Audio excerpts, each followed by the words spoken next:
दोपहर के 3:35 हो रहे हैं। नई दिल्ली का एक बेहद सुरक्षित और गुप्त सैन्य कमरा। यहाँ की हवा में एक अजीब सा तनाव है। अचानक एक फोन बजता है। ये कोई आम टेलीफोन नहीं है, यह वह सैन्य हॉटलाइन है जिसका इंतजार पूरा दक्षिण एशिया पिछले 4 दिनों से कर रहा था। लाइन के दूसरी तरफ पाकिस्तान के director general of military operations हैं। वे भारत के director general of military operations से बात कर रहे हैं। आवाजें बेहद गंभीर हैं और शब्दों का चुनाव बहुत सोच समझकर किया जा रहा है। कुछ ही मिनटों की बातचीत के बाद एक अहम सहमति बनती है। शाम 5 बजे से जमीन, हवा और समुद्र में चल रही सभी सैन्य कार्यवाहियों को रोक दिया जाएगा। बाहर की दुनिया, न्यूज चैनल और अखबार इसे युद्ध विराम का नाम दे रहे हैं, लेकिन इन सुरक्षित सैन्य कमरों के अंदर नजरिया बिल्कुल अलग है। इसे युद्ध विराम नहीं, बल्कि सिर्फ एक ठहराव माना जा रहा है, क्योंकि इन 4 दिनों के अंदर सिर्फ मिसाइलें और ड्रोन ही हवा में नहीं उड़े थे। एक बहुत पुरानी, अदृश्य और मजबूत मनोवैज्ञानिक दीवार टूट चुकी थी। वह दीवार थी परमाणु हथियारों का डर। वह डर जिसका इस्तेमाल दशकों से एक ढाल की तरह किया जा रहा था। लेकिन दुनिया के 2 परमाणु संपन्न देश इस कगार पर कैसे पहुंचे, यह समझने के लिए हमें उस दिन लौटना होगा जब इस पूरी खौफनाक कहानी की शुरुआत हुई थी। 22 अप्रैल 2025, जम्मू और कश्मीर का पहलगाम क्षेत्र, बैसारण की खूबसूरत और शांत घाटी। पर्यटन का मौसम अपने चरम पर था। चारों तरफ देवदार के ऊंचे पेड़ और हरी घास थी। पर्यटकों से भरे इस इलाके में एक अलग ही खुशी का माहौल था। पहाड़ों के घुमावदार रास्तों पर घोड़े चल रहे थे। परिवार एक साथ तस्वीरें खिंचवा रहे थे। यह वह सामान्य जीवन और शांति थी जिसे कश्मीर ने बहुत संघर्ष और लंबे समय के बाद वापस पाया था। लेकिन यह शांति ज्यादा देर नहीं टिक सकी। अचानक गोलियों की तेज और खौफनाक आवाजों ने इस घाटी के सन्नाटे को चीर दिया। चंद मिनटों के अंदर खुशियों से भरी यह जगह एक कब्रगाह में बदल गई। आधिकारिक रिपोर्टों के अनुसार इस निर्मम हमले में 25 भारतीय और एक नेपाली नागरिक की जान चली गई। साल 2008 के मुंबई हमलों के बाद आम नागरिकों की मौत के हिसाब से यह भारत में हुआ सबसे गंभीर और दिल दहला देने वाला आतंकी हमला बन गया। जब जांच शुरू हुई तो एक और भी भयानक सच सामने आया।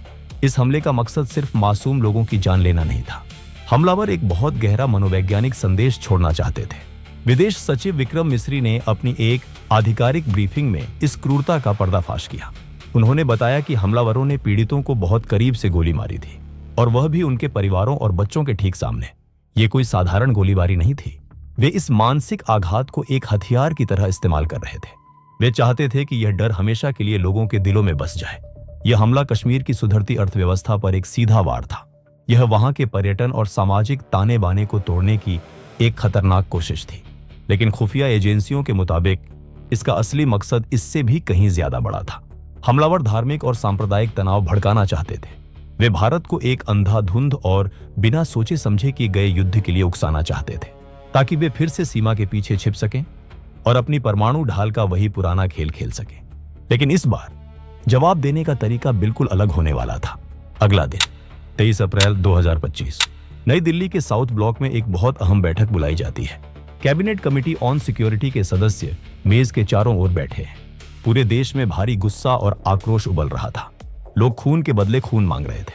लेकिन इस कमरे में कोई जल्दबाजी नहीं थी। तय किया गया कि भारत का पहला कदम सैन्य हमला नहीं होगा। सबसे पहले एक रणनीतिक और कूटनीतिक घेराबंदी की जाएगी।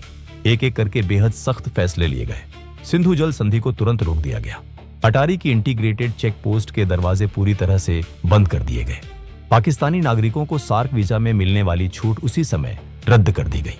इतना ही नहीं, पाकिस्तानी उच्चायोग में मौजूद रक्षा, नौसेना और वायुसेना सलाहकारों को अवांछित व्यक्ति घोषित कर दिया गया। उन्हें तुरंत देश छोड़ने का आदेश दे दिया गया। यह कोई फौरी या जज्बाती प्रतिक्रिया नहीं थी। यह एक बहुत ही मापी हुई और सोची समझी घेराबंदी थी। यहीं से इस कहानी की पूरी दिशा बदल गई। भारत ने सबसे पहले हर कूटनीतिक रास्ते पर ताला लगाया, ताकि जब सैन्य ताकत का इस्तेमाल हो तो दुश्मन के पास दुनिया से मदद मांगने का कोई बहाना न बचे। राजनयिकों के निकाले जाने और संधियों के रुकने से राजनीतिक माहौल बेहद सर्द हो गया था। सरहदों पर एक भारी खामोशी छा गई थी। लेकिन यह शांति की खामोशी नहीं थी। यह उस विनाशकारी तूफान के आने से पहले का सन्नाटा था, जिसे दुनिया जल्द ही ऑपरेशन सिंदूर के नाम से जानने वाली थी। अप्रैल 2025 का आखिरी हफ्ता, नई दिल्ली का साउथ ब्लॉक। इस गुप्त और सुरक्षित इमारत के अंदर बड़े बड़े नक्शे खोले जाते हैं। विभिन्न खुफिया एजेंसियों से मिलने वाली रिपोर्टों को बारीकी से पढ़ा और मिलाया जाता है। एक बहुत ही कठिन और गंभीर सवाल मेज पर रखा जाता है। जवाब ऐसा होना चाहिए जो आतंकी ढांचे को एक भयानक सजा दे, लेकिन साथ ही एक अनियंत्रित युद्ध की ओर कदम न बढ़े।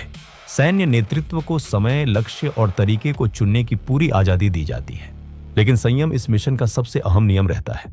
इस कड़े और गुप्त अभियान को एक नाम दिया जाता है, ऑपरेशन सिंदूर। यह सिर्फ एक पुरानी घटना का बदला नहीं था, यह भविष्य में होने वाले हमलों को जड़ से खत्म करने की एक सख्त योजना थी। खुफिया जानकारी के आधार पर कुछ खास जगहों को चुना जाता है।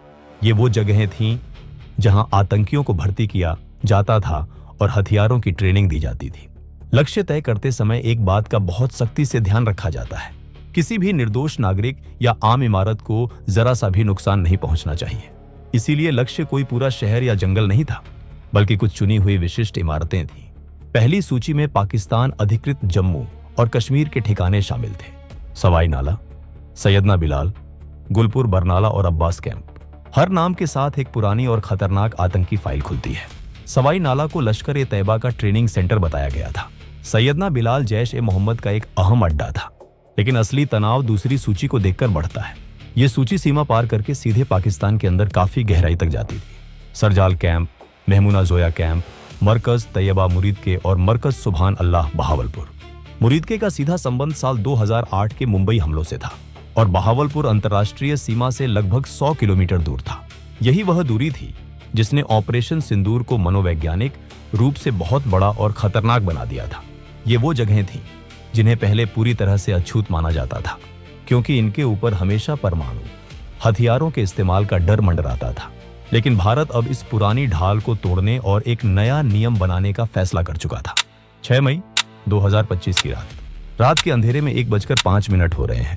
अज्ञात सैन्य ठिकानों से भारतीय वायुसेना के विमान उड़ान भरते हैं। पायलट और नियंत्रण कक्ष में बैठे खुफिया अधिकारी जानते हैं कि यह कोई साधारण मिशन नहीं है।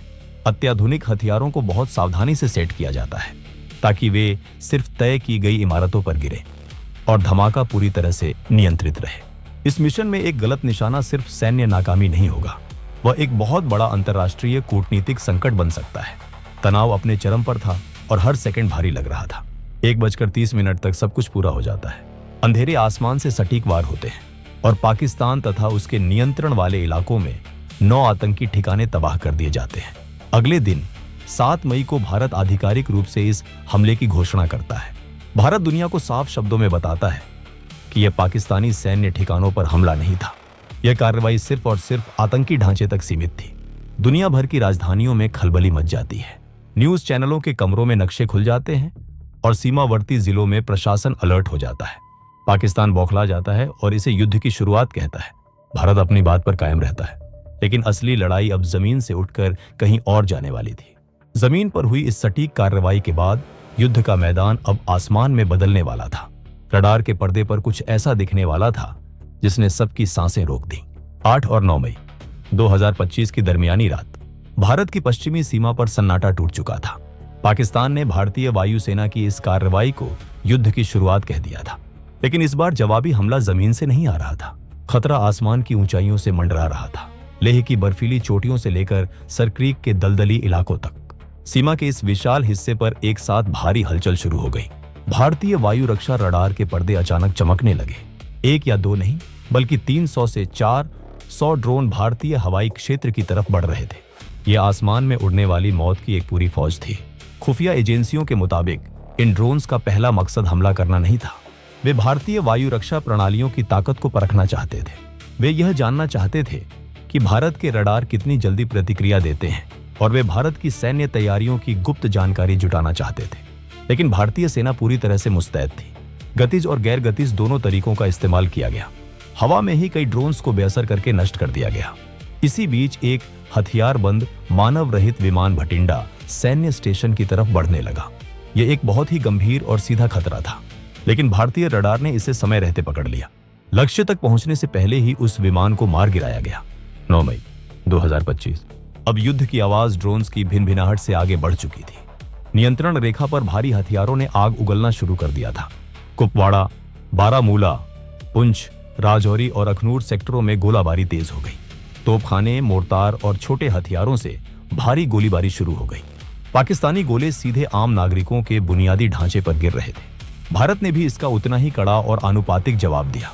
सीमावर्ती गांवों में रातें बहुत लंबी और खौफनाक हो गई थी। लोग अपनी जान बचाने के लिए बंकरों में छिपे हुए थे। हर भारतीय सैनिक जानता था कि इस तनाव का हर बढ़ता हुआ कदम खतरनाक है। जाल अब पूरी तरह से कस चुका था। पाकिस्तान ने अपनी चाल चल दी थी और भारत भी अगले स्तर की कार्रवाई के लिए बिल्कुल तैयार खड़ा था। लेकिन 9 मई की वह रात जैसे खत्म ही नहीं हो रही थी। असली और सबसे खौफनाक परीक्षा अभी बाकी थी। 10 मई की तड़के सुबह होने वाली थी और तभी रक्षा रडारों पर कुछ ऐसे संकेत उभरे जिसने पूरे सैन्य नेतृत्व को सतर्क कर दिया। अब सिर्फ ड्रोन नहीं आ रहे थे। लंबी दूरी के हथियार, रॉकेट और मिसाइलें भारतीय वायुसेना के ठिकानों की ओर बढ़ रही थी। उनका लक्ष्य भारत के सैन्य छावनी और हवाई अड्डे थे। रक्षात्मक ढाल अब आक्रामक संदेश में बदलने वाली थी। परमाणु हथियारों के खोखले डर का असली फैसला इसी सुबह होने वाला था। तड़के सुबह का वक्त। पाकिस्तान ने अपनी आखिरी और सबसे हताश चाल चल दी थी। भारत के सैन्य ठिकानों, हवाई अड्डों और गोला बारूद के डिपो पर बड़ा हमला शुरू हो गया था। मिसाइलें, रॉकेट और लंबी दूरी के हथियार अंधेरे आसमान को चीरते हुए आगे बढ़ रहे थे। लेकिन भारत का वायु रक्षा तंत्र इस पल के लिए पूरी तरह से तैयार था। आधिकारिक रिपोर्टों के मुताबिक भारतीय रक्षा प्रणालियों ने तुरंत मोर्चा संभाल लिया। S-400 और आकाश जैसी उन्नत मिसाइल प्रणालियों ने अपना काम शुरू कर दिया। रडार स्क्रीन पर उभरने वाले हर खतरे को पहचाना गया, उन्हें ट्रैक किया गया और आसमान में ही भस्म कर दिया गया। यह वह रात थी जब भारत की रक्षात्मक ढाल एक आक्रामक और विनाशकारी संदेश में बदल गई। भारत का जवाब बहुत तेज, सटीक और आनुपातिक था। विदेश मंत्रालय की ब्रीफिंग के अनुसार अब लक्ष्य कोई आतंकी शिविर नहीं थे। चूंकि पाकिस्तान ने सैन्य ठिकानों को निशाना बनाया था, इसलिए भारत ने भी सीधे सैन्य ठिकानों पर प्रहार किया। रफीकी, मुरीद, चकलाला, रहीम यार खान, सुक्कुर और चुनिया जैसे पाकिस्तानी सैन्य ठिकानों को सटीक हथियारों से निशाना बनाया गया। पसरूर की रडार साइट और सियालकोट के विमानन बेस पर भी भारी हमले किए गए। कमांड रूम में बैठे रणनीतिकार जानते थे कि यही वह पल है जब इतिहास बदल रहा है। परमाणु युद्ध की वह पुरानी धमकी, जिसे दशकों से एक अजेय ढाल की तरह इस्तेमाल किया जा रहा था, अब टूट रही थी। मैदान जंग में संदेश बिल्कुल साफ था। परमाणु हथियारों का डर दिखाकर आतंकी ढांचे को अब और नहीं बचाया जा सकता। इस अप्रत्याशित और विनाशकारी दबाव ने अंततः दुश्मन को झुकने पर मजबूर कर दिया। 10 मई 2025 दोपहर के 3:35।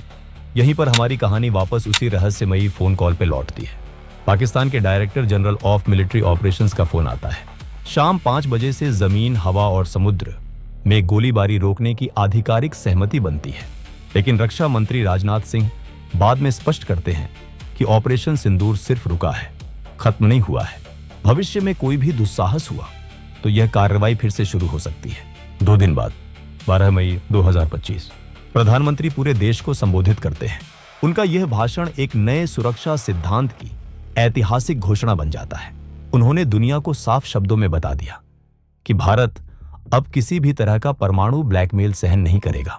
आतंकी हमला होगा तो जवाब भी भारत की शर्तों पर मिलेगा। आतंकवाद के आकाओं और उन्हें पनाह देने वाले सरकारी ढांचे के बीच अब कोई फर्क नहीं किया जाएगा। लेकिन ऑपरेशन सिंदूर की कहानी यहां पूरी तरह से खत्म नहीं होती। 29 जुलाई 2025 नई दिल्ली। गृह मंत्री अमित शाह लोकसभा में एक बहुत अहम जानकारी देते हैं। उन्होंने बताया कि ऑपरेशन महादेव के तहत सेना, CRPF और SEC जम्मू और कश्मीर पुलिस ने एक संयुक्त और गुप्त अभियान चलाया। इस अभियान में पहलगाम हमले को अंजाम देने वाले 3 मुख्य आतंकियों को मार गिराया गया। इनके नाम थे सुलेमान उर्फ फैजल जट्ट, हमजा अफगानी और जिब्रान। फॉरेंसिक रिपोर्ट और हथियारों के मिलान ने भी इस बात की पूरी पुष्टि कर दी थी। ऑपरेशन सिंदूर ने आतंकी ढांचे और योजनाकारों को तबाह किया था और ऑपरेशन महादेव ने जमीन पर मौजूद उस हत्यारे गिरोह की फाइल हमेशा के लिए बंद कर दी। इस 4 दिन के संकट ने दक्षिण एशिया के नियमों को हमेशा के लिए बदल दिया। पहले सीमा पार से आतंकवाद के बाद सिर्फ कूटनीतिक फाइलें बनती थी। फिर एक दौर आया जब सर्जिकल स्ट्राइक जैसे सीमित हमले हुए। लेकिन ऑपरेशन सिंदूर ने दुनिया को दिखा दिया कि अब दूरी, सीमा और परमाणु हथियारों की धमकियां कोई सुरक्षित ढाल नहीं है। दशकों पुराना सबसे बड़ा झूठ अब बेनकाब हो चुका था। खौफ अब सिर्फ एक तरफा नहीं था,